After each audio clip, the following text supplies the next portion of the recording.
Stats and abilities go hand in hand, so it's only fitting that we share the remaining upcoming ability changes coming with the Edge of Fate. Good old Warlocks. Prismatic, reducing the number of fragment slots on the following aspects. Hellion is going from 3 to 2.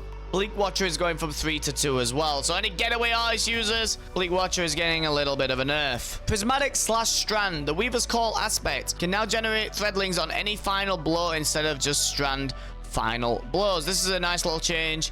I don't know if it'll get used. It might get used in some cool, fun little build crafting, but I don't think it'll be used a lot, to be honest. Void Pocket Singularity and the melee. Increased Pocket Singularity's damage versus non-boss combatants by 20%. Increased Pocket Singularity damage versus boss combatants by 56%. Prismatic Titan. Reduce the number of fragment slots on the following aspect. Consecration from 3 to 2. Consecration aspect on Solar. Increase the fragment slots from 2 to 3. I think that's a good change. We've given Consecration an extra fragment on Solar subclass to put it above its Prismatic's counterpart. The pure consecrated Solar subclass should have an edge here. I agree. I think that's fair. Prismatic Strand, Dringer's Lash, increased tracking strength of base suspend wave and Abeyant Leap. Exotic Armor suspend wave, increases base suspend wave travel distance from 20 meters to 30 meters. Increase Abeyant Leap suspend wave travel distance from 30 to 35 meters. We've seen some community feedback that this ability could use some help, so we made it more forgiving. Yeah, I think that's a good change. I don't know if it'll get used as much. We'll have to see. It might actually become a suspend meta again.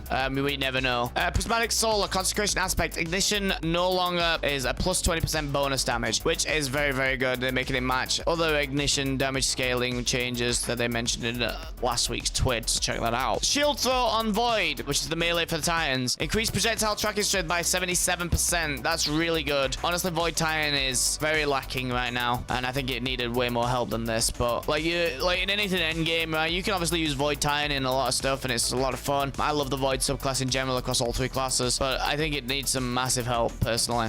Storm's Keep on Arc Titan. They've nerfed it. So all you bolt charge Titans out there that have been loving this, they've nerfed it. The benefits are no longer going to stack when standing behind multiple barricades. So if you don't know how that works, basically, guys, if you have 3 Titans in the fire team, all 3 of them can run Storm's Keep, pop a barricade each, and you can stack that bolt charge up faster and faster and faster each time the more barricades there is. Now you're only going to need 1 Storm's Keep Titan. The others will probably run Prismatic or something else. Hunters, Gambler's Dodge. Melee energy return no longer requires dodging near an enemy. I'm not a big fan of this change, but the part about the change is good is, so to be positive about this, because I don't like the change personally, I think the way it used to be was fine. I don't think it was a problem at all, is at least there's a trade-off now. Before, we were going to have to like have a minimum of 70 strength to be able to get our full melee back off a dodge, which was a really big nerf and made, you know, pigeonholed hunters into focusing a certain stat that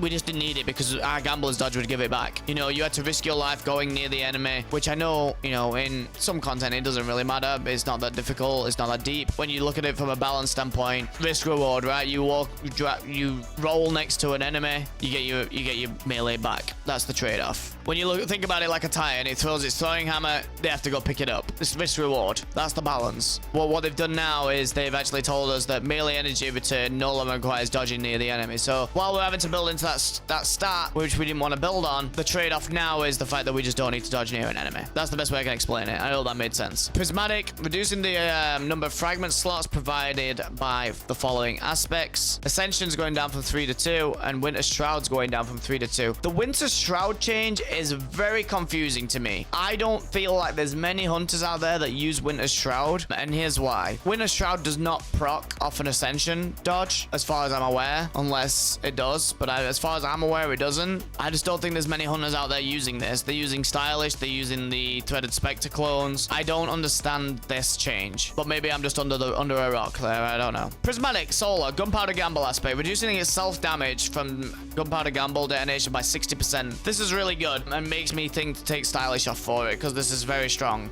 especially on the main build that every hunter uses anything in game, the Hoyle Side Arachne build. Gunpowder Gamble counts as a grenade, so when you throw it, you literally proc Woven Mail because of Side Arachne, so it counts as a grenade. Final blows of all kinds now grant Gunpowder Gamble progress instead of just solo kills. So this is instantly a big change as well. One of the things I will say about this though, is is, on Prismatic, your ability kills anyway stacked up the things anyway that weren't solar kills. But at least now, like, everything's just going to pull it up, which is good. Like, this could be a good trade-off to take Stylish off or Threaded Spectre, especially on the Hoyle cert build. Because it's also going to put Hoyle too when you throw it. So it's like an extra grenade. Solar, on your mark, aspect. Final blows, while at 3 stacks of on your mark, now make you radiant for a short time. Activate your class ability, now gives 1 stack of on your mark instead of 3 stacks. I personally think this is a nerf. It's so easy to get radiant on solar, you just throw your melee. I don't think this is a nerf, chat, in my opinion. Dodging only gives you 1 stack now instead of 3. Right. And remember as well, right, if you don't have at least a 70 class stat and you get a kill with your melee, you're not going to get your dodge back. It's going to work the exact same way. Oh, the Ascension aspect. This is a really good change. Ascension can now activate the following perks. Armor mods. Reaper, Powerful Attraction, Outreach, Distribution, Bomber, Dynamo, Exotic Class Item Hoyle, and Jafalcon's Reserve Overshield. Okay, all classes. Increase damage versus bosses, mini-bosses, and champs by 15% for all grenades. Well, all of these grenades. Storm Grenade, Flashbang Grenade, Arc Bolt Grenade, Flux Grenade.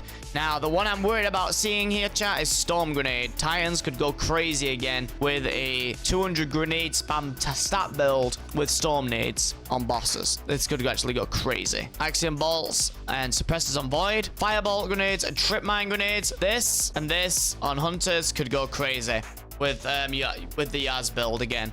Especially on things like Atheon. All damage types. Ability energy returns from perks and passive regen now scales based on the requisite stat. Void. Devour. Devourer is taking a nerf. Reduced Devour heal amount from 200 HP to 140. Strand suspending. Increase base suspend duration from 5 to 6 seconds. I don't see that being a game-breaking change, but it's a buff. Nothing but a good thing. Stasis Shard. Stasis Shard damage now stuns Overload champions instead of Unstoppable champions. Interesting. Moving forward, we want to make it clear how and when weapons can gain anti-champ capabilities from sources, like the Artifact or Radium. If stacking Stasis slow organically leads to Stasis Shatter. It's limited how often we could give slow to certain weapons without auto-solving champion encounters. Tadash has literally fueled this change, like straight up. Overload champions are also harder to deal with than unstoppable champions in general, so more ways to bring down Overload challenge feels valuable. Unstoppable champions can still be stunned by 3 other element verbs: blind, ignition, and suspend. I understand the change.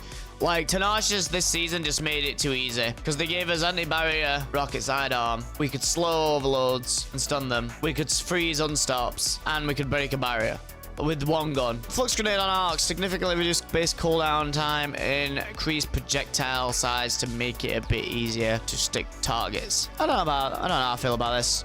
I mean, I just don't see myself using Flux Grenade ever, you know? GG Twid, let me know what you guys think in the comments from this Twid, what you are most excited about, what you're most upset about. If you think these changes are all good that have been in here, obviously like the video. Thanks for watching. I'll see you guys in the next one.